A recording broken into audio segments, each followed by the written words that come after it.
తీర్థయాత్రలకు వెళ్లి తిరిగి వచ్చేలోగా దొంగలు ఇంటికి కన్నం వేసిన ఘటన జవహర్ నగర్ పోలీస్ స్టేషన్ పరిధిలో దమ్మాయిగూడలో చోటు చేసుకుంది.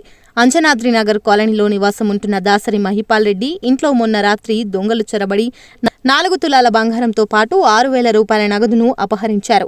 2 రోజుల క్రితం శ్రీకాళహస్తి తీర్థయాత్రకు వెళ్లి నిన్న రాత్రి ఇంటికి చేరుకున్న మహిపాల్ కుటుంబ సభ్యులు ఇంట్లో దొంగతనం జరిగినట్లు గుర్తించారు. బీరువా పగలగొట్టి అందులో నగలను దుండగులు అపహరించారు. 2 వ్యక్తులు గోడ దూకుతున్న దృశ్యాలు సీసీ కెమెరాలలో నమోదయ్యాయి. బాధితుల ఫిర్యాదు మేరకు కేసు నమోదు చేసుకున్న జవహర్ నగర్ పోలీసులు దర్యాప్తు ప్రారంభించారు.